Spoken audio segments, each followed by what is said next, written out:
At the University of Arizona has just reached across 200 million miles of space to touch an asteroid. The OSrix-rex spacecraft has just made the move to grab a sample and bring it back to Earth. KGUN 9 on your side's Craig Smith is live with where the mission was planned. Craig. Well, you know, this is actually the second time history has come out of this building. This building was also the home base for the Mars Phoenix lander. That's that spacecraft on the wall there behind me. But today the star was a spacecraft called OSrix-rex. Now just imagine what went into traveling 200 million miles and hitting a target within about 3 feet. Dante Loretta led the mission. 16 years of work culminated with about 4 seconds of contact.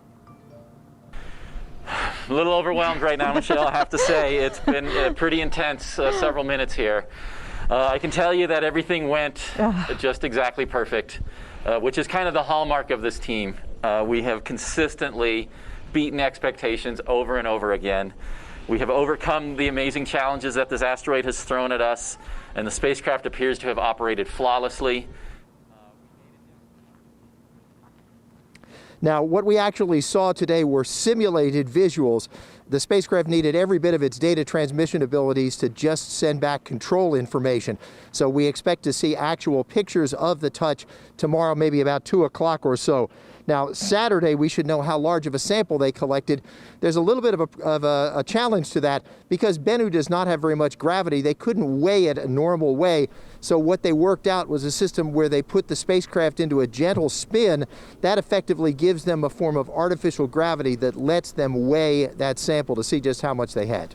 Hey, Craig, what if they do not get enough of a sample?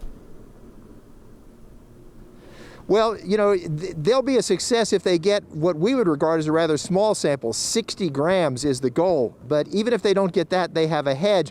The bottom of that vacuum device actually has some sticky material on it, so just touching the surface of that asteroid should grab at least a little bit to bring back. Wow, great stuff. Thank you, Craig.